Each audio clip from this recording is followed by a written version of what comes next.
Progredindo aqui no curso, tá? Vamos falar sobre potencial elétrico hoje é uma aula ímpar, tá? Muito interessante em termos de compreender a eletrostática. Ela é central à eletrostática. Eu vou falar mais sobre isso daqui a pouquinho. Muito bem. Comunicados e tarefas, tá? A aula da última semana tá no YouTube já. Na próxima semana, a aula da quarta-feira vai ser dobrada. É a reposição da aula da quarta-feira. Quarta-feira nós tivemos a paralisação. Oi. Muito bem. Então, devolução do mini teste, tá? Na quarta-feira, eu estou devolvendo o mini teste para vocês, provavelmente logo cedo, para a gente poder discutir isso durante a aula, tá? Eu já comecei a corrigir, teve um pouco de cada coisa, mas assim, comento mais adiante. Eu recebi algumas mensagens de algumas pessoas que tiveram um atraso, levando isso em consideração, e também teve uma pessoa que não pôde fazer, né? Então, a gente vai estar resolvendo isso. Gravar a aula já está sendo gravada, chamada ao final, tá? Então, no final da aula, eu vou estar postando aí o link para a nossa chamadinha de sexta-feira. O fluxo de hoje, tá? Então, a gente vai começar. Ih, eu nem completei isso, posso completar ao vivo aqui. Revisão da Física 1 é a primeira coisa, tá? Depois a gente vai entrar em estrutura da eletrostática.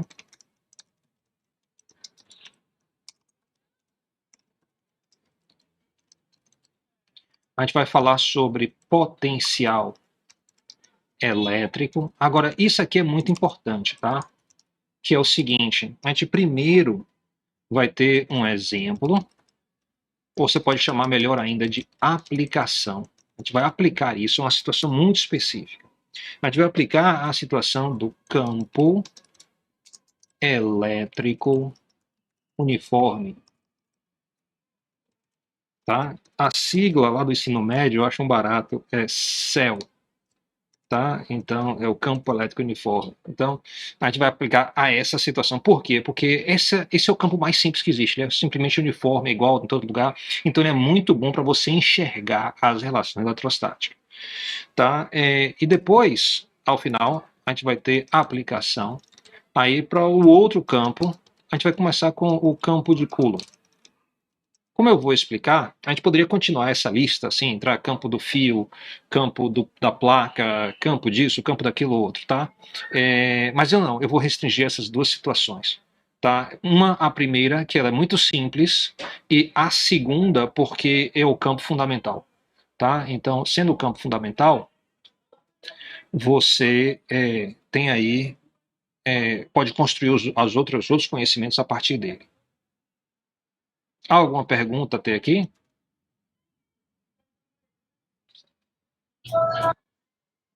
Ok, vamos lá então. Muito bem. Então, o caso gravitacional, tá? Então, eu vou revisitar lá a situação da Física 1, tá? A gente vai rever de forma panorâmica a Física 1, sempre focado ao problema do campo gravitacional, aqui é o caso gravitacional. Então, a gente vai chegar a evoluir até um conceito que vai parecer para a gente muito trivial, e isso é muito bom, porque toda vez que um conceito parece trivial, a gente fala assim, pô, tá para mim, eu pego essa. Então, diferença de potencial de queda é o conceito que a gente vai chegar nele, tá? Então, a gente não teve isso quando a gente estudou a física geral e experimental 1, mas a gente pode revê-la dessa forma também. Daqui a pouco vai ficar claro para vocês. Vamos lá. Então, você tem aí uma massa, tá? E você percebe aí que ela tem um certo peso, né? Então, ela conseguiu aí virar a balança para a esquerda, né? Se eu imagino que eu tenho essa rocha e eu coloco ela em cima de uma superfície, tá? Aí você percebe que tem duas forças atuando. Tem uma força peso que puxa para baixo, isso vem do slide anterior, onde teve lá o balanço, tá? Então você vê que tem uma força peso, eu coloquei em uma superfície, agora você percebe a necessidade de uma segunda força, a força normal, tá? Essa força é normal porque ela é sempre perpendicular à superfície que ela representa. Então, bem aqui, ó, eu tenho a força peso atuando no centro de massa da rocha e a força normal também atuando no centro de massa da rocha. Tudo sendo igual, normal e força peso somadas vai dar uma força resultante nula e a pedrinha fica aí parada. Ok? Muito bem. Se eu tiro o suporte, tá? Aí fica meio óbvio. Óbvio, a força da gravidade fez com que, a força peso, né, fez com que a massa caísse. Então ela estava em cima, tirei o suporte, ela caiu. Então você pode dizer, a força peso atua sobre a pedra e ela cai. Ok? Então, essa aí é uma descrição do que aconteceu. Eu chamei isso de descrição de força aqui em cima. Muito bem. Então, vou colocar aqui, descrição de força. É a primeira descrição, é a segunda descrição que a gente estuda lá em Física Geral Experimental 1, tá? Mas tem outra descrição também possível. Eu posso dizer o seguinte, olha, eu tenho uma rocha que ela está na posição A, aqui em cima, a força-peso atua para baixo, tá? E ela sofre um deslocamento. O deslocamento eu vou chamar de ΔL. Saiu de A e foi para B. Então eu vou dizer de ΔL de A para B. Se isso é verdade, eu posso então calcular o trabalho. O trabalho, se você lembrar bem, é simplesmente a integral do produto escalar da força-peso e o deslocamento. Produto escalar é um barato, porque no piscar de olho, tá, você transforma isso em módulo do primeiro, módulo do segundo, cosseno do ângulo entre os dois. Pronto, em um passe de mágica aí tudo já ficou mais simples. Por quê? Porque a força-peso é constante, ela não muda com a posição. Isso quer dizer que eu posso sacar ela do integral. Também é verdade o seguinte, o ângulo entre a força-peso e deslocamento. A força-peso está para baixo, o deslocamento também é para baixo, o ângulo então é quanto? Quanto é que é esse ângulo? 90 graus. Olhe bem, força para baixo, deslocamento para baixo também. Ângulo é de zero. O ângulo é de 0 graus, então sempre é o ângulo entre os dois anteriores. Então quando você faz produto escalar, ó, força, peso, vetor, escalar, deslocamento, vetor, se transforma em módulo do primeiro, módulo do segundo e a tensão, cosseno do ângulo entre os dois primeiros. Então, quando a gente fala aqui θ, tá, no produto escalar, é o ângulo entre o vetor força-peso e o vetor deslocamento. Muito bem, então 0 graus, isso quer dizer imediatamente, tá, que cosseno de 0 é 1.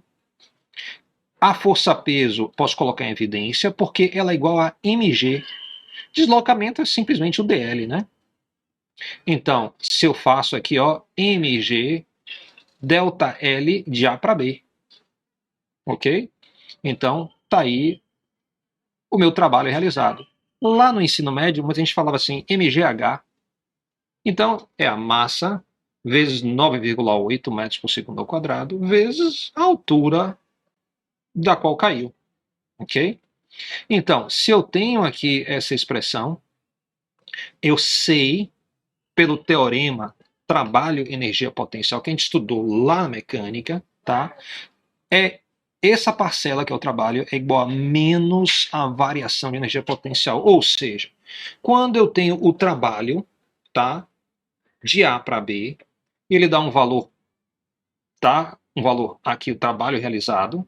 É só eu trocar o sinal e eu tenho uma variação da energia potencial. Então, qual é o trabalho realizado pela força P? Ó, é de trazer a pedra aqui para baixo. A energia potencial dessa pedra vai diminuindo, ou seja, então a energia potencial diminuiu, o trabalho realizado pela força-peso foi positivo. O que quer dizer o trabalho ser positivo? Quer dizer que ele foi espontâneo. Então, quando a pedra cai, isso é um movimento espontâneo, se eu mudo o sinal do trabalho realizado, eu tenho então a variação da energia potencial, eu sei que a energia potencial diminuiu. Ok? Muito bem. Então, eu agora tenho uma segunda descrição. Olha o que eu fiz aqui em cima. Eu disse, ó, eu tenho a descrição de força. Utilizando o conceito de trabalho, eu consigo migrar para uma descrição baseada na variação da energia. Ok? Então, eu consigo escrever o que acontece com a rocha com a ideia de peso. Peso atua, a força para baixo, solto, a rocha cai. Eu também posso falar, olha, ela tem uma energia potencial alta quando está em A, espontaneamente ela vai para B, porque a força-peso realiza o trabalho, e aí eu tenho uma variação da energia potencial. A gente sabe, como parte do teorema energia potencial e energia cinética, que a variação da energia potencial é igual a menos a variação da energia cinética. Isso quer dizer o seguinte, que conforme a energia potencial vai diminuindo, a energia cinética vai aumentando, vai no toque oposto, tá? Então, a gente vai dizer, enquanto a energia potencial diminui, a energia cinética aumenta e, novamente, pasmem, a pedra cai. Então, a gente está dizendo a mesma coisa. Todos concordam, todas as questões concordam que a pedra cai. Só isso. Muito bem. A gente ainda pode fazer isso de uma forma diferente, usando a ideia de um campo gravitacional. Eu vou dizer, olha, esta pedra está dentro de uma salinha onde tem um campo gravitacional. Esse campo gravitacional atua apontando para baixo. Então eu coloquei aqui os vetores, ó, todos os vetores do campo gravitacional. Embora a gente diga assim G, a gente quer dizer que esta região toda tem para cada ponto do espaço atribuído um vetor gravidade, que aponta para baixo. G, a gente sabe que é igual a 9,8 metros por segundo ao quadrado. E o que acontece quando alguma coisa está dentro de um campo gravitacional? Olha, a gente sabe, utilizando uma integral dupla no tempo, a gente integra uma vez, a gente vai ter aquela equação V0 menos GT. Se a gente integra uma segunda vez, a gente vai ter aquela equação y é igual a y0 menos v0yt menos 1 meio de gt ao quadrado. Supondo a posição inicial como sendo A, ela indo para B, eu vou ter uma variação delta y, supondo adicionalmente que a velocidade inicial dela era zero, vai dar essa equação aqui da direita, ó, conhecida de vocês. Delta y é igual a menos 1 meio de gt ao quadrado. Então, eu agora estou falando só de campo gravitacional, escrevendo o que acontece. A gente usou essa ideia quando a gente falou de cinemática, tá? A pedra cai. Então, a gente pode dizer o seguinte, ó, a pedra acelera para baixo e cai. Isso, claro, dá uma nova descrição. É a descrição baseada em campo. Okay? Eu vou colocar essa descrição bem aqui, nessa posição. Então, eu posso sair de uma descrição de força e migrar para uma descrição de campo. Note que quando eu falei de campo, eu não falei de massa. Eu só falei do campo gravitacional. Muito bem, dá para ver então que está faltando alguma coisa aqui nesse canto. Falta uma quarta descrição para poder fazer um retângulo perfeitinho. É justamente essa descrição aqui que é o assunto da aula de hoje. É a ideia de potencial. A ideia de potencial está ilustrada aí para a esquerda. Ó. O que eu estou mostrando? Ó, vai a pedra subindo. Quanto mais ela sobe, mais ela cai. Então, é um conhecimento da antiga, quanto mais alto, maior a queda. É essa aqui que é justamente a quarta descrição, que você poderia dizer, então, que seria uma variação de altura, alguma coisa desse tipo. Isso aqui é uma ideia muito simples, tá? Então, dessas quatro descrições, provavelmente a que vai ter maior simplicidade é essa aqui da direita. Porque fala de altura. A altura a gente conhece instintivamente do dia a dia. Bem, pensando em termos aí da gravidade local, olha aqui à esquerda, em cima, descrição de força, a gente sabe o quê? Que a força é igual a massa vezes gravidade. Todo mundo está ok com isso. Se eu quero migrar para a descrição de campo, anote aí uma novidade, um símbolo aqui. A gente não vai usar esse símbolo, só coloquei ele porque é o símbolo tradicional de campo, tá? O nosso campo é o campo gravitacional. Como é que eu saio de força e vou para cá? Você vai ver ó, que aqui tem massa vezes gravidade, aqui só tem gravidade. Então, se eu pegar a força e dividir pela massa, eu vou ter justamente a gravidade. Então, para sair daqui de cima, e descer aqui, eu só preciso dividir pelo valor da massa teste. A massa teste, nesse caso, é a massa da minha rocha. Muito bem. Para ir para a direita aqui, para a descrição de força, para a descrição de variação de energia, ou eu gosto de falar trabalho e energia, tá? Eu faço o seguinte, faço uma integral. Trabalho de A para B vai ser a integral da força pelo deslocamento. Para vir para a direita embaixo e descer à direita, eu vou tomar o mesmo padrão aqui, ó. Se eu fui para a direita na parte de cima integrando, é claro que na parte de baixo eu vou ter que ter integral também. Então, como eu pego aqui, ó, para chegar em campo eu divido pela massa, então se eu dividir isso aqui pela massa, eu vou ter justamente esta equação aqui. Note aí que no lugar de força entrou simplesmente o campo gravitacional. À direita, então, eu vou ter ó, o teorema de trabalho, energia potencial. Tá? Se eu quiser passar para a descrição de potencial, eu vou seguir o que eu fiz aqui à esquerda, divido pela massa teste aqui. E eu vou chegar aqui na descrição, que eu vou chamar de potencial de queda. O que é o potencial de queda? A coisa mais simples possível. Gravidade vezes altura. Gravidade é 9,8, se quiser simplificar é 10, 10 vezes altura. E aí você vai ter, então, uma ideia do potencial de queda de alguma coisa. Tá? Então seria essa simplicidade aí que é potencial de queda. Lembre o seguinte, o campo gravitacional local ele é conservativo, então o trabalho é sempre menos a variação da energia potencial, e lembre que se o trabalho é positivo, isso quer dizer que o movimento é espontâneo.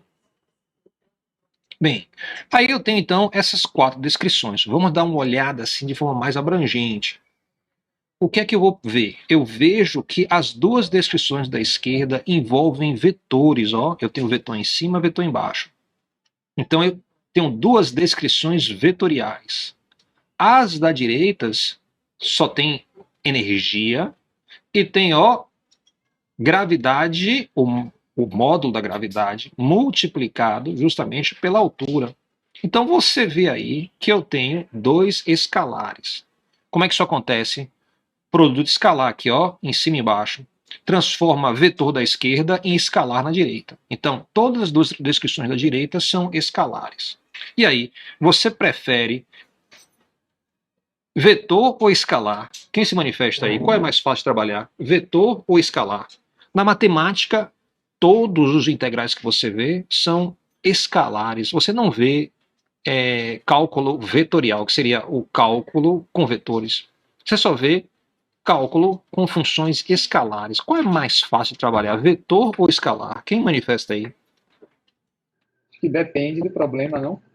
Sim, mas operacionalmente, qual é que você prefere? Usar vetores ou usar simplesmente y é igual a integral de 3x ao quadrado dx? Eu prefiro utilizar escalar. Escalar. Escalar é de baixa complexidade matemática, então é bom. A razão que se usa vetores na física é porque quando você tem muita equação, é uma forma compacta de você escrever muitas equações. Então você tem equação em x, y, z, você mete vetor no meio para poder ter notação compacta. Mas quando você vai para escalar, você não tem esse negócio de x, y, z. Então vai ficar mais tranquilo. Okay? Ninguém fala sobre energia no eixo x, energia no eixo y, é energia e acabou. Okay? Então descrição escalar é mais simples. Muito bem. Aqui então eu tenho as 2 descrições de cima envolvem massa. Como é que eu sei? Porque para a chegada de cima para de baixo, eu divido por massa dos 2 lados, tá vendo? Então, as 2 descrições de cima são descrições de partícula, ou seja, que inclui o objeto. Então, essas descrições aqui incluem a rocha. Na de baixo, eu tenho 2 descrições que não incluem a rocha, ou seja, elas falam sobre o ambiente em que a rocha se encontra. Então, a esquerda está dizendo, olha, tem um campo gravitacional aqui, vetor para tudo quanto é lado, apontando para baixo. Então você já tem uma ideia do que vai acontecer se você botar alguma coisa lá. E na direita está dizendo, olha, aqui é alto pra caramba. Se você botar alguma coisa aqui, ela vai cair, vai pro chão.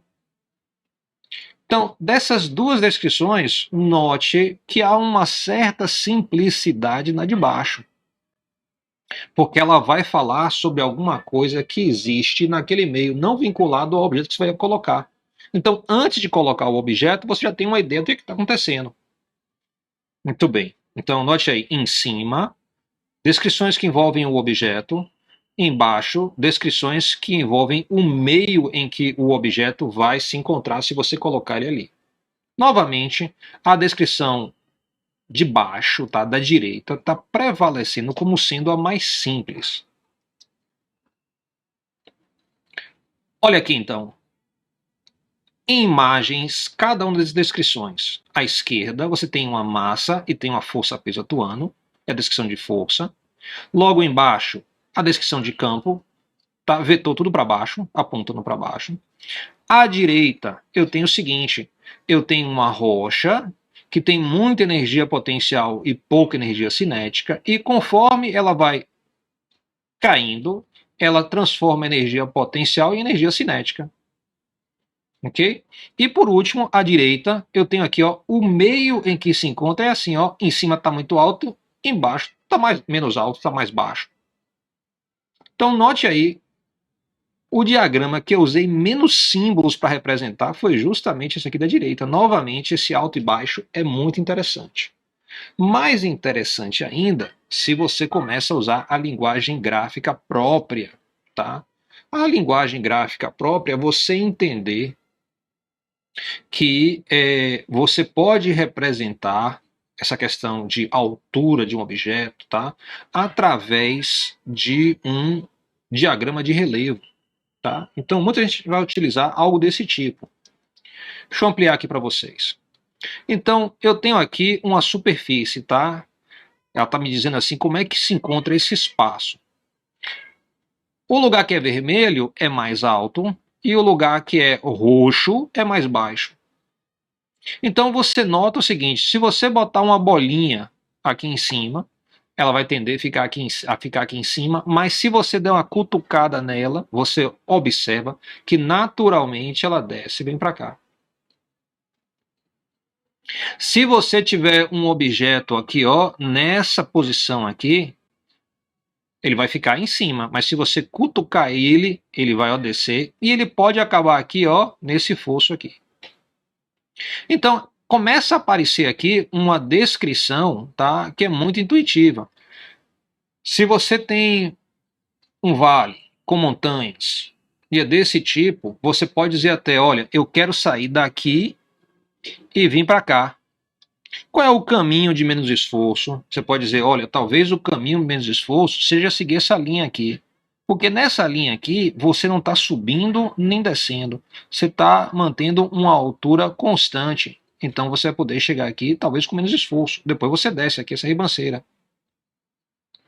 Ok? Então você pode projetar coisas desse tipo. Se você faz isso, você começa a reconhecer que o meu mapa aqui inclui o que chamam curvas de nível.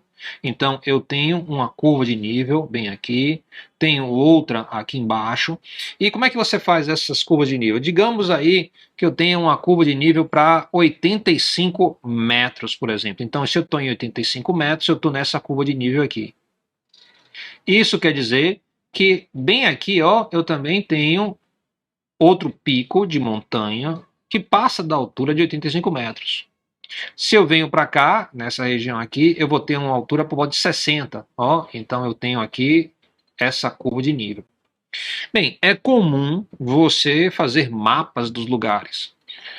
Seria massa se você pudesse levar uma maquete 3D. Até que hoje, com a computação, estão até surgindo maquetes de mapas de lugares que são 3D. Então, o Google tem uma ferramenta, chama o Google Earth, o Google Terra Pro. Você pode baixar, se você não conhece, você pode baixar, super vale a pena, tá?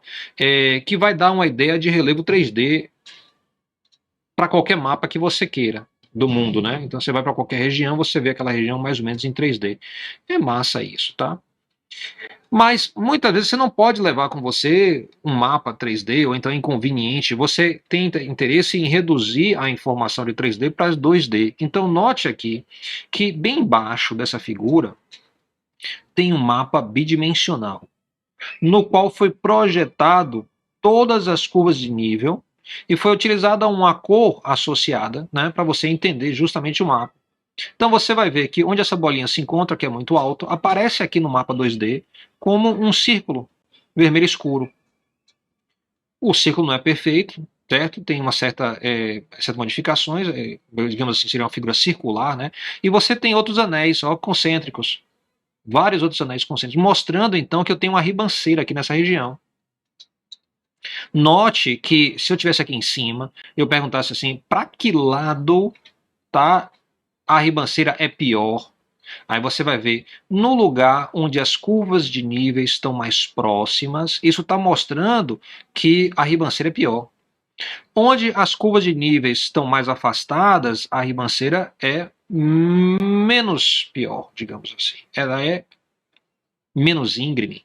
Então, bem aqui, ó, é menos íngreme.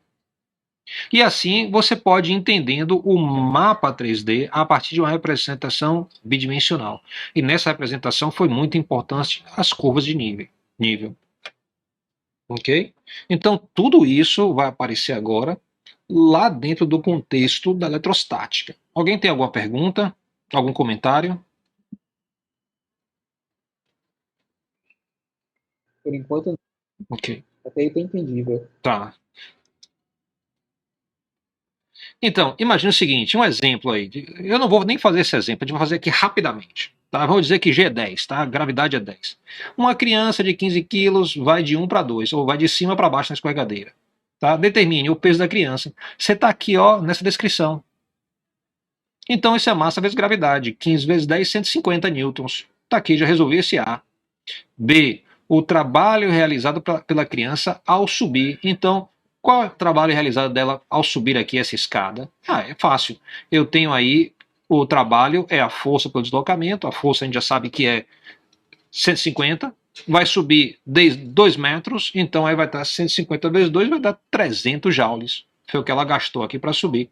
Se ela descer, ela vai converter 300 joules em energia cinética. C. Qual o potencial de queda dela? É muito fácil. G é 10. Subiu 2 metros. 10 vezes 2 vai dar 20.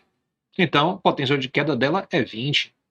O campo gravitacional, qual é? Aí não precisa nem fazer conta. Então, já fiz conta aqui nesse canto. Nesse canto aqui já é muito óbvio.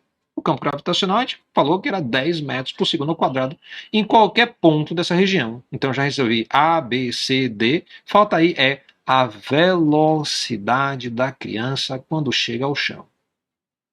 Então, a gente falou que ao descer, ela converte energia potencial em energia cinética. Aí é muito fácil. Eu posso dizer que a energia potencial virou toda energia cinética.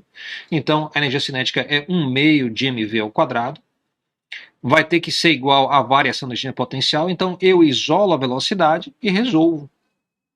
Ok? Então, eu tenho todas as ferramentas aí para responder A, B, C, D e E muito rapidamente. Professor, o senhor Oi. poderia repetir, por favor, a C e a D? A C sim. O potencial de queda. Eu tô aqui, ó. C, bem aqui. C, tá trocado, ó. O C deveria ser aqui. Deixa eu corrigir. Eu sempre corrijo ao vivo aqui. Bora fazer.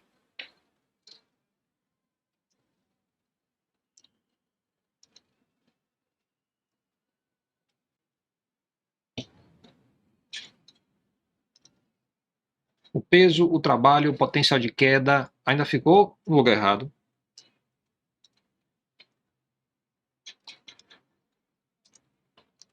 Agora foi. Agora eu faço em ordem. Vamos lá. Você tem o peso, aqui em cima A, massa vezes gravidade. O trabalho realizado, massa vezes gravidade vezes altura, em B. C, o campo gravitacional, eu estou bem aqui, ó. O campo gravitacional é 9,8. Não tem nem que fazer conta. O potencial de queda é gravidade vezes altura. Então a gravidade aí, se eu usar 9,8, vai ser 9,8 vezes 2. Se eu usar 10, como eu estava usando, 10 vezes 2 vai dar 20. Então o potencial de queda é 20. Por último, é a velocidade da criança quando chega ao chão. Tá? Então ela vai sair de cima, vai aqui para baixo. Ela converteu trabalho em energia potencial. A energia potencial vai virar cinética. Então, se a energia potencial que a gente fez a conta deu 300 joules, 300 joules é igual a 1/2 da massa vezes a velocidade ao quadrado. Então, a A massa é 15 quilos, se você multiplicar por 1,5 vai dar 7,5, né? Então você pega os seus 300 joules, divide por 7,5 e tira a raiz, porque a velocidade é ao quadrado, né? Então tem que tirar a raiz. Aí você vai ter a velocidade certinha, tá? Então aí você chegou aí à velocidade da criança quando chega ao chão, em um estalar dos dedos.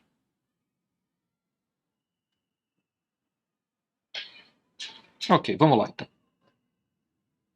Potencial elétrico, tá? Então vamos fazer a mesma coisa para o potencial elétrico. Vamos dar uma olhada no que acontece. Novamente as ideias são, eu vou ter uma força elétrica, através do trabalho eu vou ter uma variação da energia potencial elétrica. Se eu tenho uma força elétrica, eu posso calcular o campo elétrico, e com o campo elétrico eu posso calcular a variação do potencial elétrico. Observe o seguinte, eu quero que vocês compreendam isso aqui. No capítulo de potencial elétrico vão ter vários exercícios. O que são os exercícios quando você está na eletrostática? No fundo, é você navegar aqui nesse quadrado. Então, o que é usual?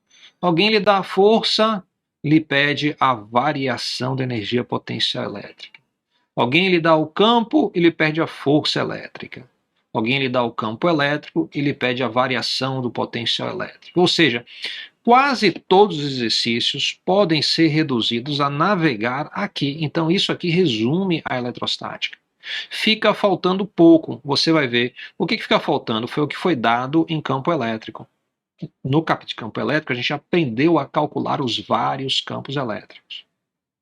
Como é que a gente navega nessa estrutura aqui usualmente? Usualmente, a gente sabe a distribuição de carga. Se sabe a distribuição de carga, a gente sabe calcular o campo elétrico. Então a gente sempre entra nesse canto esquerdo inferior. A partir dele, no campo, eu posso colocar uma carga teste, então eu vou saber a força elétrica. Essa carga teste eu posso movimentar de uma posição A para uma posição B, então eu consigo calcular o trabalho. Se eu consigo calcular o trabalho e eu mudar o sinal, eu vou ter a variação da energia potencial. Se eu tenho uma variação de energia potencial, eu posso chegar na variação do potencial elétrico. Ou eu posso também sair da descrição de campo elétrico e ir direto para a descrição de potencial elétrico. Muita atenção para uma coincidência. Não é uma coincidência, claro que tudo tem um histórico, né? Mas para a gente, nesse momento, nesse nível do curso, parece uma coincidência. Observe que aqui em cima eu tenho energia potencial. Potencial porque está escondido, né? Ok? A energia oculta ou a energia em potencial. E note que aqui embaixo à direita eu tenho aí potencial elétrico. Este potencial é diferente do potencial de cima. A gente vai ver o seguinte, que cada uma dessas descrições é bem separadas.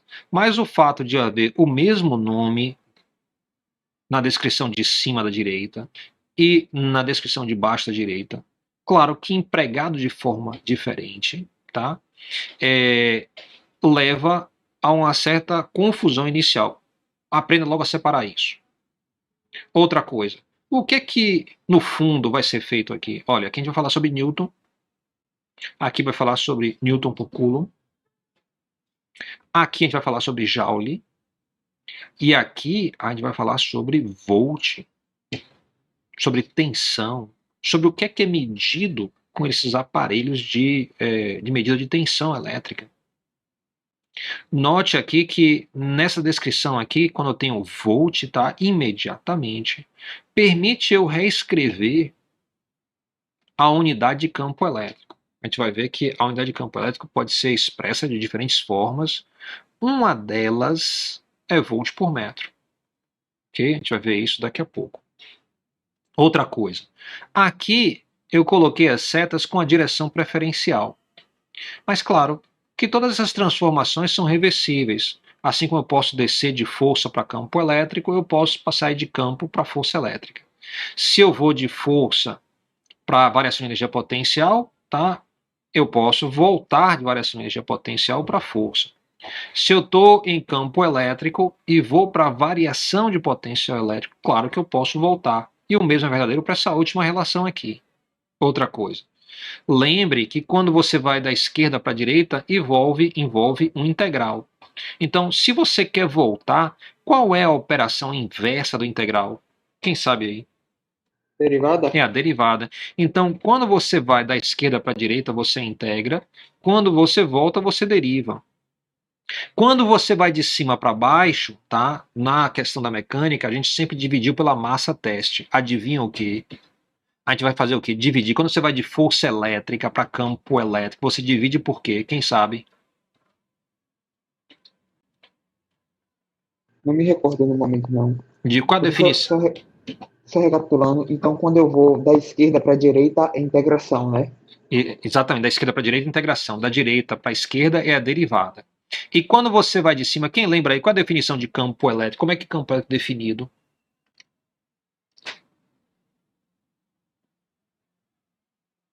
Eu quero saber o campo, então boto uma carga teste, meço a força na carga teste. Aí eu faço o que com essa força? Divido por quê?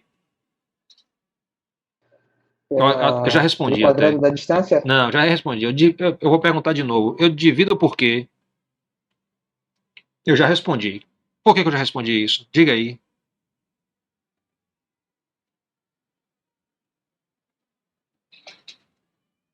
Vou falar de novo, presta atenção. Qual é a definição de campo elétrico? Eu pego a força e divido por quê? O que eu não lembro qual é a definição do que. Eu divido por quê? Pela carga teste. O que da carga teste? Entenderam? É força dividido por quê que é o campo elétrico. Então, quando você vai aqui de cima para baixo, você divide pelo valor da carga teste. O mesmo acontece aqui à direita. Quando eu vou de uma variação de energia potencial elétrica para uma variação de potencial elétrico, a única diferença é que você divide pelo valor da carga que você movimentou. Ok? A gente vai ver com mais detalhe isso, com mais paciência agora.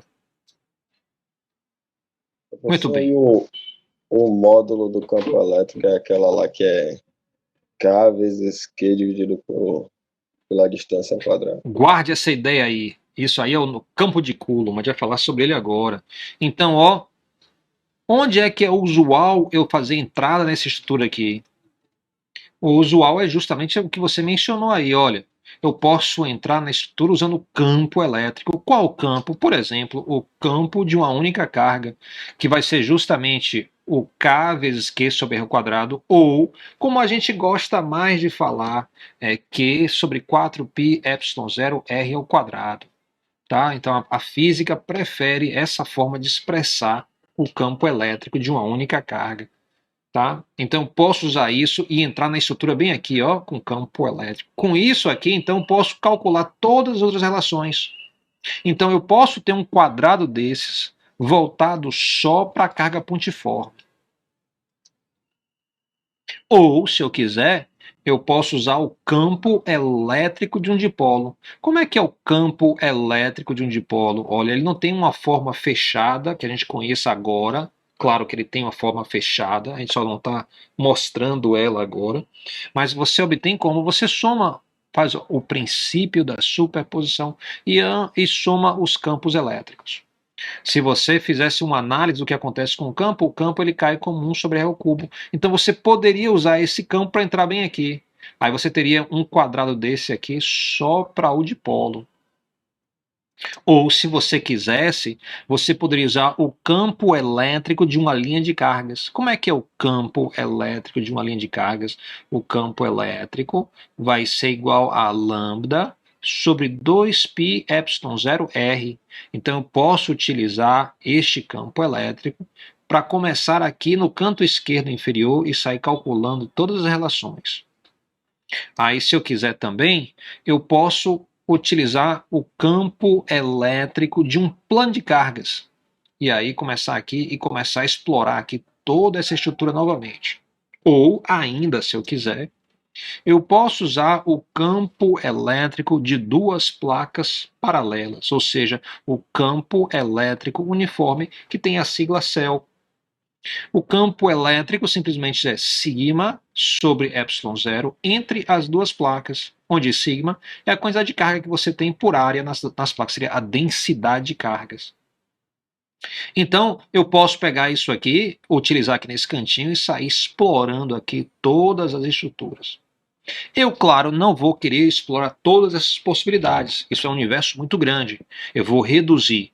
Primeiro, a gente vai utilizar este campo elétrico aqui para entender todas essas relações direitinho. Por quê? Por duas razões. Primeiro, porque entre estes campos aqui, esse aqui é o campo que tem a cara mais simples. Por que tem a cara mais simples? Porque esse aqui, o campo é um número. O campo é 400 newtons por coulomb, por exemplo. É só um número. Aí é muito fácil você fazer conta aqui, navegar e ver toda essa estrutura. A segunda razão que eu vou utilizar esse exemplo aqui é que é muito parecido com a gravidade local. Você vai ver, parece muito com aquele exemplo que eu dei agora da gravidade local, que eu visitei a mecânica e explorei a estrutura do quadrado. Tá? Então, eu vou poder utilizar ele e aí você vai reconhecer muitas das contas que você já conhece de forma muito confortável lá de Física Geral Experimental 1. Tá? A gente poderia adicionar a isso o fato disso aqui ser justamente uma representação de um dispositivo tecnológico de alta utilização em toda a indústria, que é o capacitor. Tá? Então, basicamente, você está usando um capacitor aqui. E depois disso, de fazer esse exemplo, a gente retoma aqui, ó, usando nessa estrutura também esse campo aqui, o campo de Coulomb. Por quê? Ele é o campo fundamental, é o campo mais básico. É o campo a partir do qual você pode construir qualquer outro campo elétrico, qualquer outra distribuição de cargas. Tá? Então, é justamente usando o campo de Coulomb mais a superposição que eu mostrei como obter esses campos elétricos aqui. Okay? Então, esses dois exemplos, o primeiro e o último, são de suma importância para a gente. Alguma pergunta aí? Entendeu o que a gente vai fazer? Se você entender para onde a gente vai, fica bem mais fácil ir.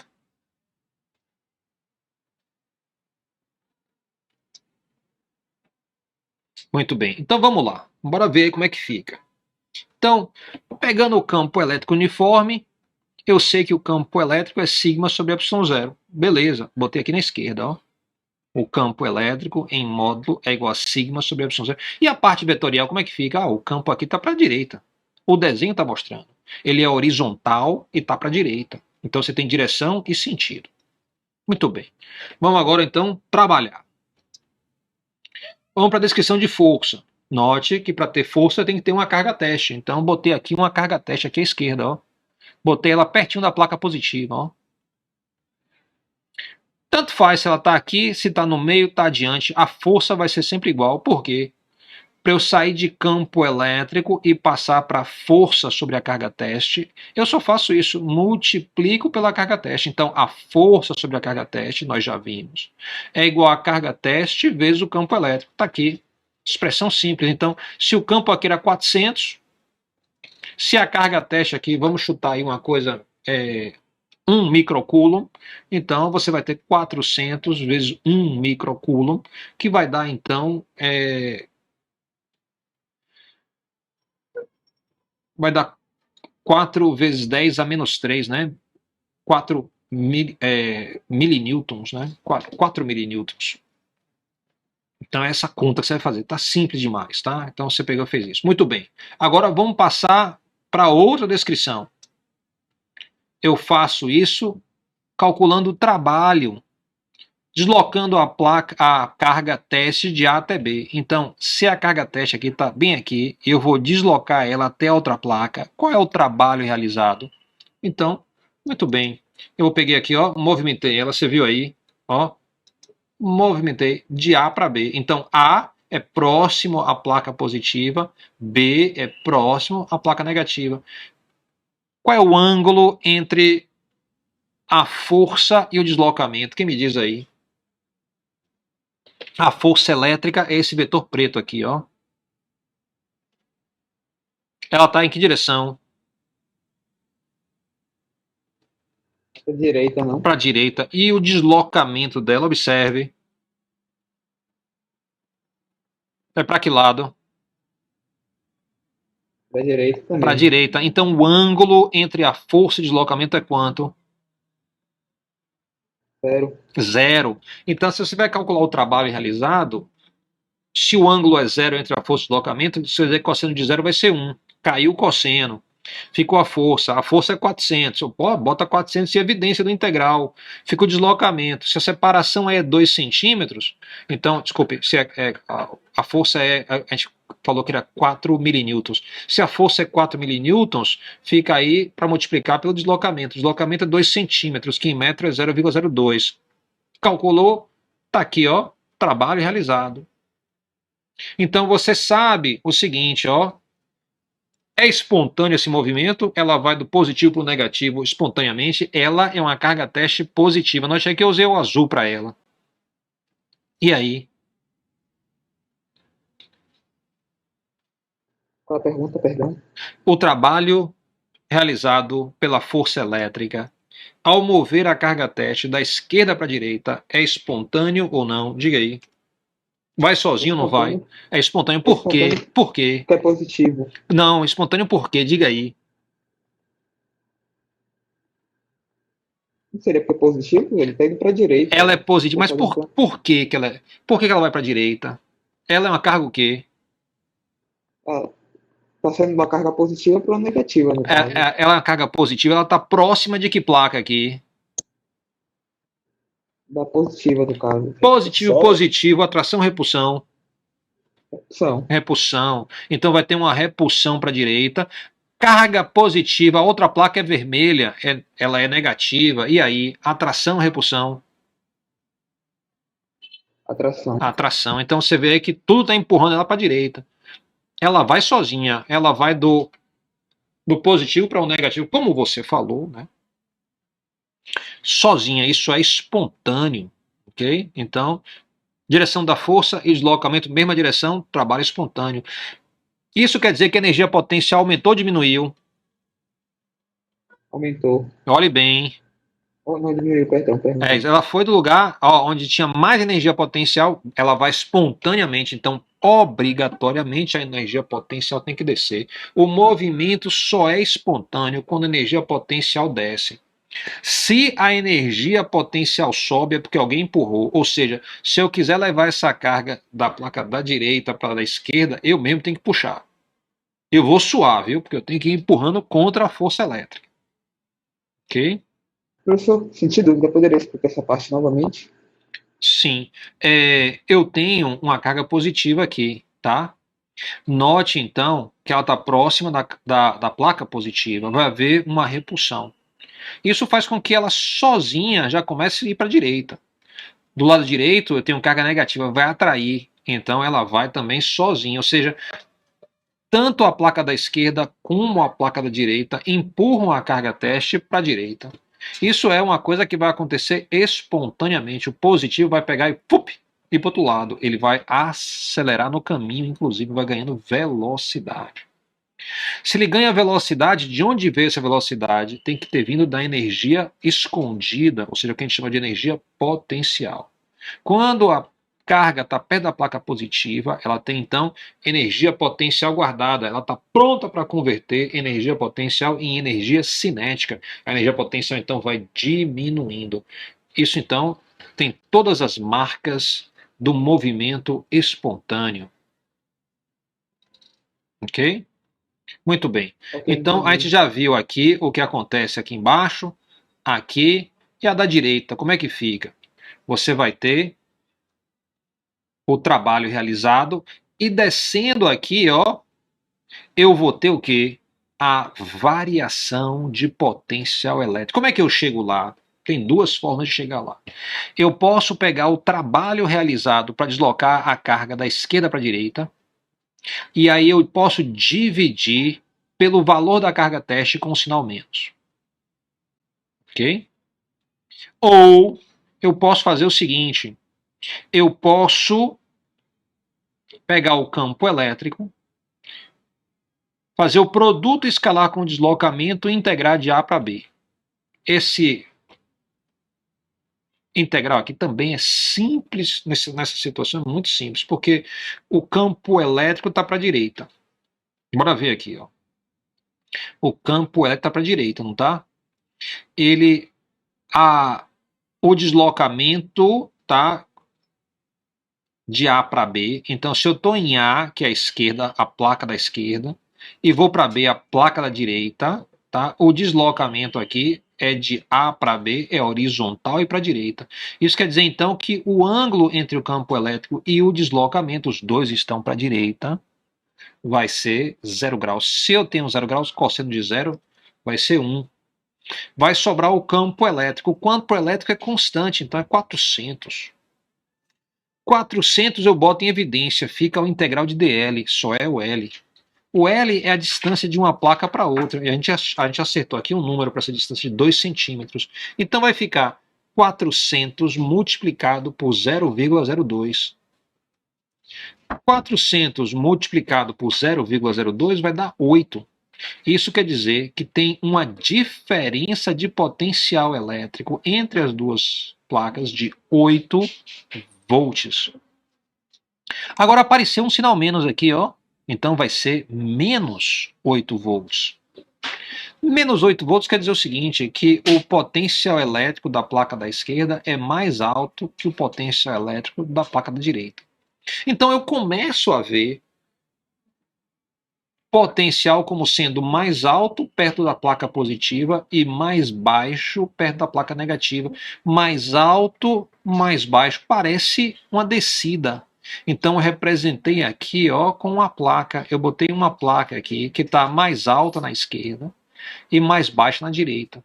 Eu botei aqui uma rampa na sua imaginação. Então esse losango que eu coloquei, esse trapézio aqui que eu coloquei, na verdade, né, é uma representação na sua imaginação que existe um lado mais alto e outro lado mais baixo.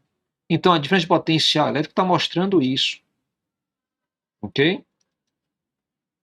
A unidade da tensão vai ser a unidade de volt. Então se eu vim aqui, ó, trabalho é igual a menos a variação de energia potencial.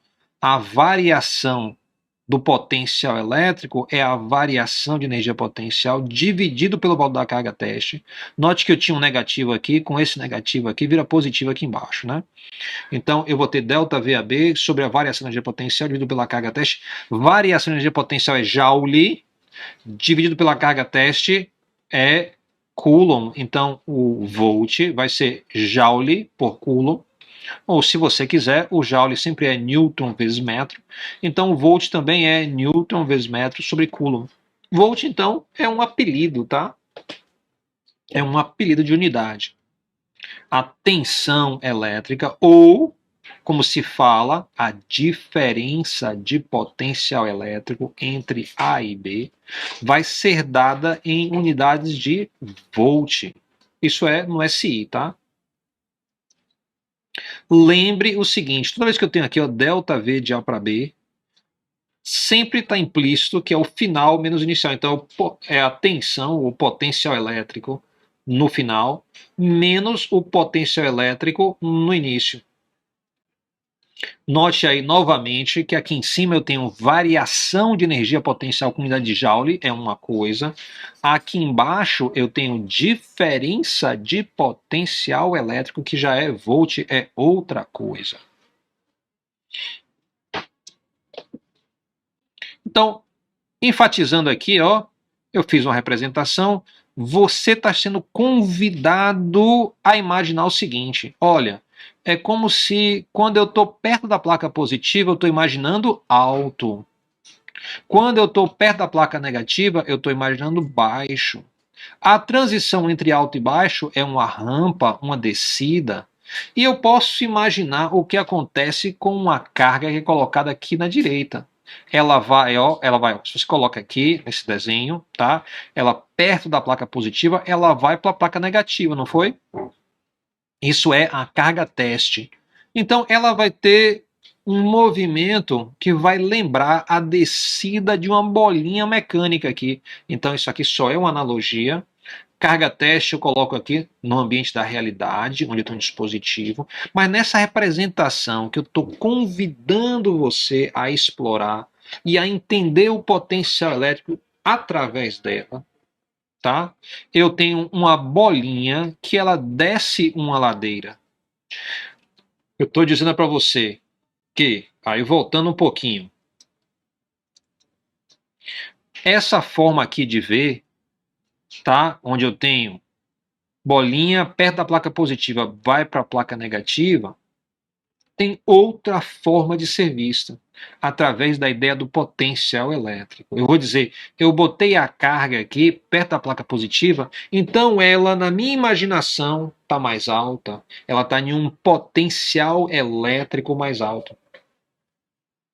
E ela espontaneamente desce para o potencial, ou seja, o movimento ainda é o mesmo, ela não desceu nem subiu nada, ela foi na horizontal. Mas na minha imaginação, estou dizendo, ela foi de um potencial elétrico alto para um potencial elétrico baixo.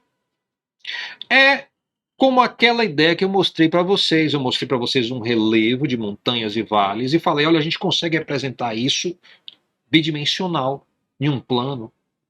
Tá? Então eu estou fazendo esse tipo de transição aqui. Isso ajuda muito a entender potencial elétrico. Deixa eu repassar aqui as transparências, tá? Então, ó, do alto para o baixo. O movimento de uma carga é espontânea quando ela sai de um potencial alto para um potencial baixo. Então, ó, potencial alto, potencial baixo. Eu tenho uma rampa de potencial entre essas duas realidades, tá? E eu utilizo um aparelho, como esse aqui na esquerda, chama-se um multímetro, com o seletor posicionado para escolher a função de voltímetro, para medir a diferença de potencial elétrico entre as duas placas. Então eu trago ele para próximo e ele vai ter, ó, duas pontas de provas. Ele tem uma saída, que eu estou usando aqui a ponta de prova preta, tá? Chama-se a saída COM, então tem especificado lá COM. A outra tem um V associado a essa saída. Aí vai depender do multímetro que você tem, pode ter um VA, VC, pode ter outras configurações, mas sempre tem um V associado, tá? Então um é preto, um é um borne preto, outro é um borne vermelho. E se eu colocar o borne preto usando a placa negativa como referencial e a ponta de prova vermelha na placa positiva, eu vou ter uma leitura positiva. Por exemplo, chutei aí 66,6 volts entre as duas placas. Ok? Então, eu posso fazer a medida de tensão entre as duas placas. É assim que eu faço. Então, como eu falei a vocês, tem sempre uma descrição que é a mais simples. A descrição mais simples é a do canto direito embaixo. É essa que a gente vai estudar agora, que trata de tensão, de volt. E ela permite você enxergar a movimentação de cargas como saindo de tensão mais alta para tensão mais baixa espontaneamente. E por ser a mais simples, é que é a utilizada na prática, no mundo do trabalho, né? No mundo da ciência também, no mundo das aplicações. Então, você vai ver muita gente andando, muitas pessoas da área técnica andando com multímetro para fazer medida. Ele mede o quê? Ele mede tensão. Ele vai trabalhar nesse canto aqui. Tá? Se ele tem um bom entendimento de toda a estrutura, então a partir daqui ele consegue, tá, navegar na estrutura das várias descrições, das 4 descrições. Muito bem, então, como a gente teve lá atrás curvas de níveis para as superfícies, tá, que representavam um relevo, eu também tenho curva de nível para essas superfícies que eu estou imaginando como sendo o relevo do potencial elétrico. Então a gente falou aqui que o potencial elétrico é como se fosse uma rampa descendo. Se eu tivesse curvas de níveis, eu diria, a primeira curva de nível está aqui, ó, essa aqui, representa o lado mais alto. Aqui, ó, mais baixo um pouco, aqui mais baixo um pouco, aqui mais baixo um pouco, e a última aqui mais baixo ainda. Então, eu posso, por exemplo, dizer o seguinte, olha, aqui eu tenho mais 10 volts, positivo, o mais alto. Então, quer dizer que o próximo está mais baixo, posso dizer, então, mais 5 volts. A próxima linha, por exemplo, seria 0 volts.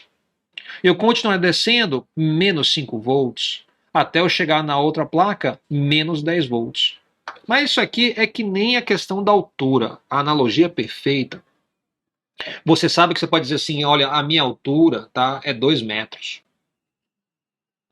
Porque você está falando assim da diferença entre a posição do seu pé e a posição, a parte de baixo do seu pé, a planta do seu pé e a parte de cima da sua cabeça. Dá 2 metros, por exemplo.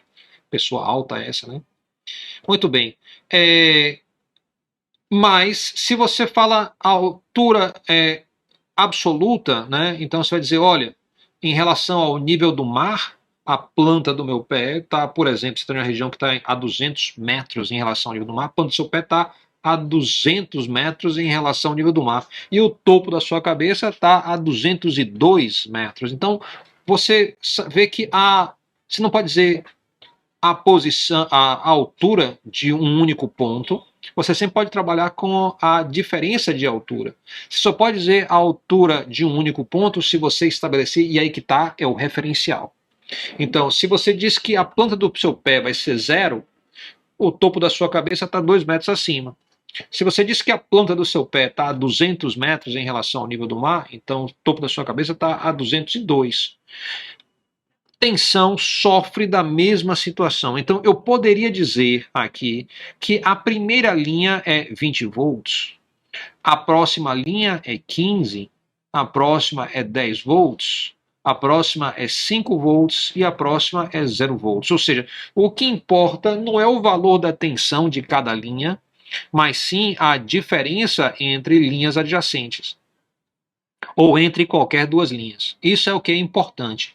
Então, naquelas descrições, a gente foi cuidadoso em colocar nas duas descrições da direita sempre um triângulozinho, o delta, né? Então, o que importa é o delta V, assim como para a variação de energia potencial também. Mesma coisa, você tem que ter um referencial. Então, a energia potencial tem um delta EP. Ok? Muito bem. Logo, a tensão de qualquer uma dessas linhas, que a gente vai chamar linhas de equipotenciais, depende do referencial. Onde está o zero? Onde você escolhe o zero. A gente, na primeira linha aqui, tá? Na primeira leitura, a gente escolheu o zero bem no centro. O que isso quer dizer? Quer dizer que quando eu pegar o multímetro, se eu pegar a ponta de prova e colocar ela bem no meio aqui, sem tocar em nada, e sair com a outra ponta de prova, colocando a vermelha, né? Colocando em cada uma das posições aqui, eu vou ter então essas leituras. E o segundo conjunto de leituras, como é que funciona? Se eu pegar a ponta de prova com e colocar aqui, ó, na placa vermelha e sair fazendo leituras, eu vou ter justamente essa segunda linha de leituras. Então, tudo vai depender, o valor da tensão que você consegue ler no aparelho vai depender do referencial que você adota. Como é que você adota um referencial? Você pega a ponta de prova e toca naquela posição. Okay? A posição pode ter um objeto, pode ser um lugar no espaço. Mas ali vai ser o referencial daquela medida. Ok? Então, quando eu falo aqui nessas linhas, tá? Essas linhas são aquela projeção, o equivalente àquela projeção em duas dimensões. Mas a gente sabe que o que está acontecendo acontece em 3 dimensões.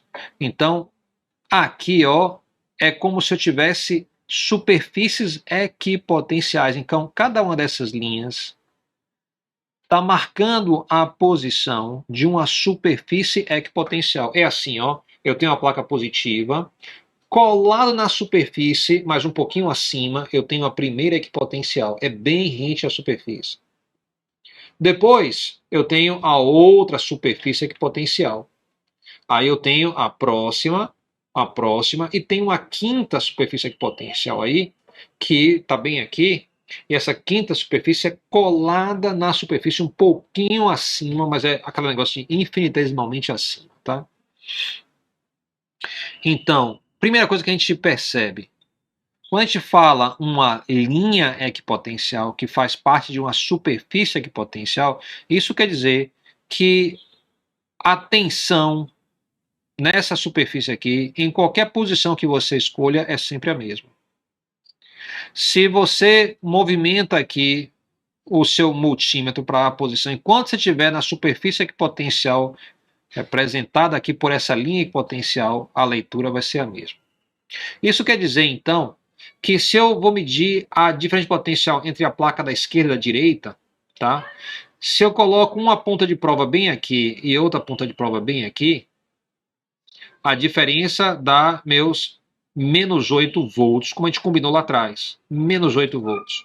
Mas se a ponta de prova estiver aqui e a outra ponta de prova estiver aqui, vai dar a mesma coisa, menos 8 volts. Ou seja, você está medindo a diferença de potencial entre as equipotenciais. Ok? Toda super... Pode falar, diga. As equipotenciais em qualquer ponto aí, entre esse campo aí, será o mesmo, né? Aí que tá interessante. Não, porque eu botei uma rampa. Tá vendo que tem uma rampa? Isso quer dizer o seguinte, que a primeira equipotencial, ela é igual a 10 volts, por exemplo. A próxima já é menos, é igual a 5 volts. A próxima é 0 volts. A próxima é menos 5. E a última é menos 10. Então, você vê que você não tem o mesmo potencial em qualquer lugar entre as placas. Você tem o mesmo campo elétrico. O campo elétrico ele é uniforme, mas a tensão não é uniforme. Na verdade, aqui, nessa situação, a tensão vai diminuindo linearmente até chegar na outra placa. Isso é uma característica de campo elétrico uniforme. A tensão cai linearmente na direção do campo elétrico.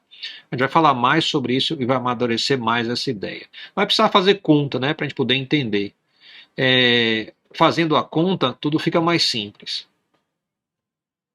O ângulo entre uma linha equipotencial e uma linha de campo é de 90 graus. Então, sempre que houver a interseção entre uma linha de campo e uma linha equipotencial, o ângulo é 90 graus. Então, tanto faz eu dizer a interseção entre a linha de campo elétrico e a superfície equipotencial é 90 graus, como é dizer que o ângulo entre a linha de campo e a linha equipotencial é 90 graus, porque a linha equipotencial ela se insere dentro de uma superfície equipotencial.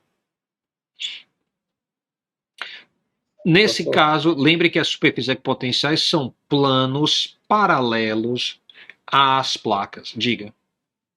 O que ocorreria no caso das duas placas serem positivas? A linha central seria a com menos tensão. Boa pergunta. Então, você teria o seguinte, você teria na esquerda, tá? As linhas de campo, na verdade, elas vão fazer isso assim, ó. Uma vem em direção à outra, mas abre para os dois lados, tá? Então, isso quer dizer que você não vai ter mais planos, as equipotências não vão ser mais planos paralelos, elas vão ter uma certa estrutura. Então, o que você teria... Eu posso mostrar isso melhor em uma transparência mais adiante. Então, guarde essa pergunta aí que eu mostro mais adiante. Mas boa pergunta. Mas não seria desse tipo aqui, não. E ela não seria uma linear entre as placas. Seria bem diferente. Então, a linha faz parte de uma superfície equipotencial. A linha é um corte em duas dimensões. Nesse caso aqui, as superfícies equipotenciais são planos, ok? Muito bem. Aí, uma situação aqui de interessante. Eu botei aí raios, né, caindo. Você tem o relâmpago. Você tem um relâmpago caindo aí sobre um rio. e você tem uma formação de nuvens bem pesadas acima. Essa então é uma situação bem familiar para a gente, né? Há um tempo atrás, sei lá, uns 20 anos atrás, a gente tinha poucos trovões e trovoadas aqui em Salvador, mas hoje em dia me parece que tem bem mais. Toda hora passa aí uma trovoada, a gente chega a ver os clarões do relâmpago, tá? Então segura essa ideia aí, a gente vai voltar para isso. Muito bem, então guarda a ideia aí. Exemplo: considere um par de placas condutoras paralelas com espaçamento de 2 centímetros. Então a distância entre as duas placas é 2 centímetros. Sendo que cada uma dessas placas tem área de 0,25 metros quadrados. Você pode considerar placas retangulares, tá? Podia ser também placas circulares. Tanto faz. Portanto, que tem uma área de 0,25 metros quadrados cada um. Então, tem uma placa, tem outra. A separação entre essas duas placas é 2 centímetros. Uma carga de 18 nanocoulombs é transferida da placa da esquerda para a placa da direita. Não, placa da esquerda, placa da direita. Carga transferida de uma para outra. Então, isso quer dizer o seguinte, que esta placa vai ficar negativa e essa aqui, a que está recebendo a carga, fica positiva. Então, uma vai ficar com menos 18 nanocoulombs e outra vai ficar com mais 18 nanocoulombs. Nanocoulombs, então, 10 a menos 9, tá? É transferir de uma placa para outra. Nesse caso, determine os seguintes itens. Primeiro, qual é o campo, né, entre as placas? Então, qual é o módulo, a direção e o sentido do campo elétrico entre as duas placas? B. Qual é a força sobre uma carga teste de 1,5 nanocoulombs e massa igual a 0,3 microgramas, que é colocada próxima à placa positiva, com velocidade inicial nula? Então você pega essa carga teste, coloca lá.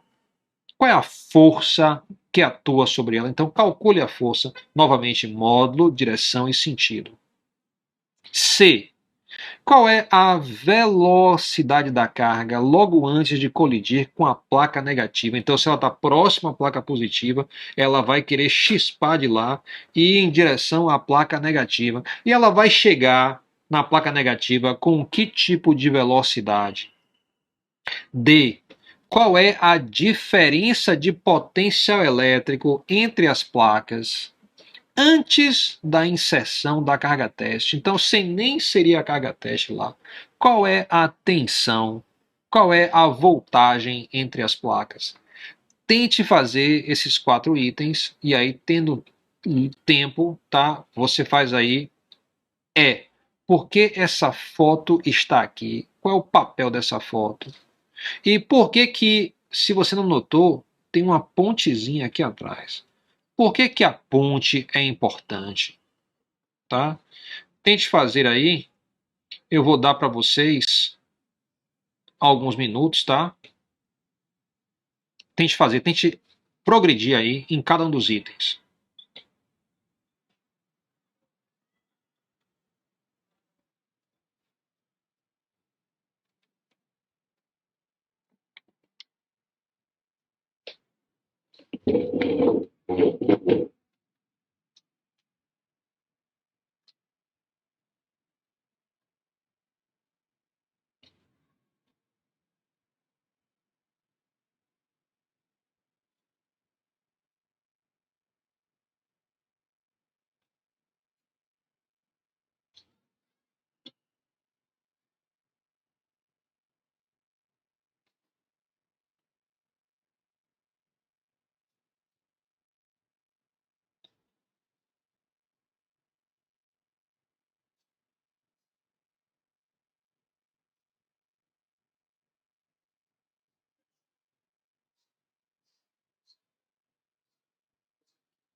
Vou ter. Ah, claro, 2 minutos.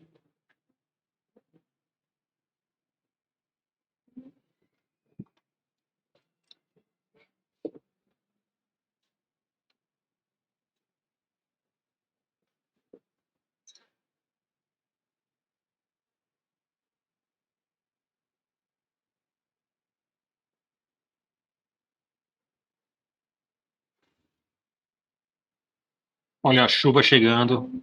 Daqui a pouco vem um raio aí. É.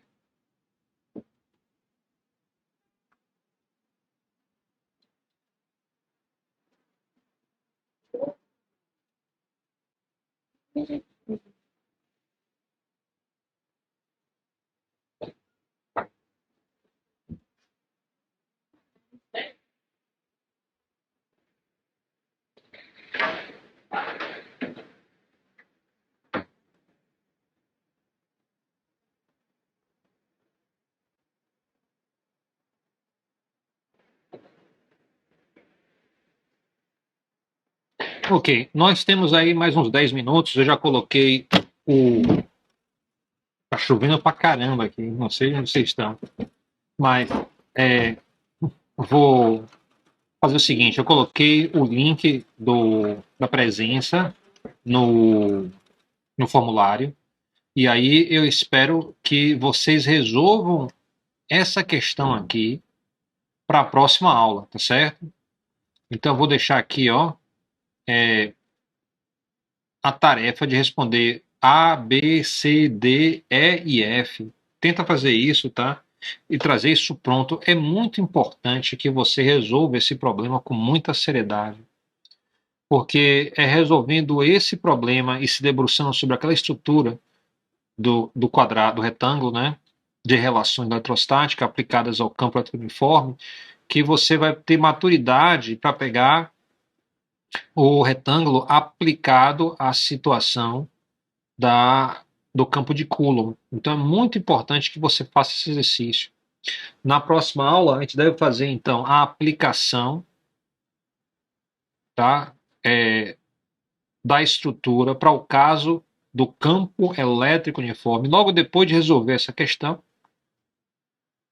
E também a gente vai fazer, provavelmente, se a gente tiver tempo, espero que tenha, porque são 2 aulas, a gente vai fazer o exemplo da ficha que cai.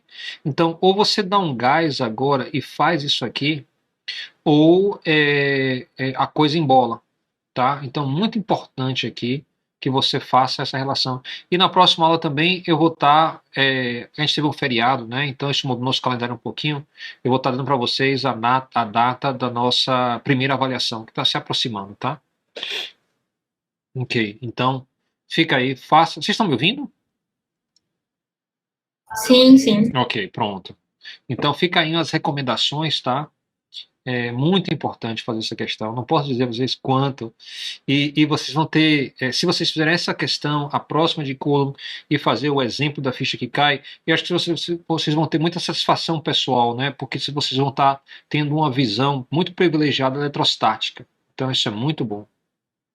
Ok, gente. Então eu vou parar por aqui, tá? Tá aí o exemplo, tá o link no chat para vocês fazerem a presença. E aí, agora é só estudo. Beleza? Beleza. Ok, tudo combinado então. Professor, só uma dúvida. Diga. Nessa questão aí do campo entre as placas, para achar o módulo, eu vou ter que usar aquela fórmula F igual a Q vezes K vezes Olha, Q. você quer o campo entre as placas. Então, a gente sabe, a gente já mostrou que o campo elétrico entre 2 placas paralelas vai ser sigma sobre ε0. Então, o sigma é justamente a densidade de carga na placa. Então, como é que você vai obter isso? Você vai obter o valor da carga dividido pela área da placa. Aí você vai ter o sigma. Isso vai dar a você, claro, um módulo. Então vai ser um número, e vai ser um número positivo. Você vai pegar o sigma e dividir por ε0. O ε0 é conhecido, é 8,85 vezes 10 elevado a menos 12, né? Então isso é conhecido. Para o B, aí fica fácil. Você tem o campo, aí volta lá para o quadro de relações, você vê que para subir de campo para ir para força, quando você coloca uma carga teste, você multiplica o campo pela carga teste, tem isso.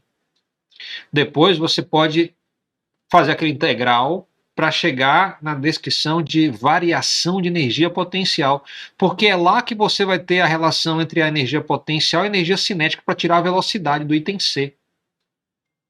E por último, o D, você volta para o campo elétrico e você faz aquele integral de baixo, né,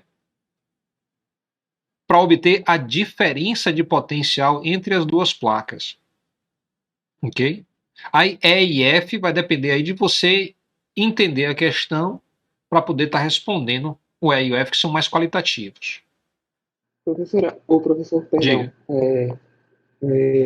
Você poderia repetir a primeira fórmula, por favor? Ah, sim, você já tem anotado lá. Eu vou te mostrar. Deixa eu voltar aqui, ó. Tudo está aqui. Então você tem o campo elétrico é quanto? Sigma sobre ε0. Quem é sigma? É a carga sobre a área. Tá bem aqui, ó. Eu calculo o campo elétrico assim. E aí, a partir do campo elétrico, eu posso obter a força. Como é que calcula a força? Está bem aqui. E como é que eu vou para o trabalho? Está bem aqui, ó. E aí, daqui, eu vou ter que a variação de energia potencial é igual à variação de energia cinética, então eu tiro a velocidade final. Depois, pede-se a diferença de potencial. Então, eu sei o campo e eu estou indo aqui, ó, nessa direção. Por isso que é importante, toda vez que você for fazer exercício de eletrostática, você voltar para esse retângulo aqui de relações, para você estar se situando, né, de onde você está indo para onde você está indo. Então, toda a questão é isso. Começa aqui e termina, por exemplo, aqui. Ou então começa aqui e vai acabar aqui. Então você tem sempre um ponto de entrada e um ponto de saída. Beleza? Beleza, entendido. Muito obrigado, professor. Ok. Tá bom, gente. Então eu vou dar boa noite a vocês aqui, tá certo? Valeu, professor. Boa aula. Certo. Muito obrigado. Muito obrigado Tchau. pela aula, professor. Tchau, gente.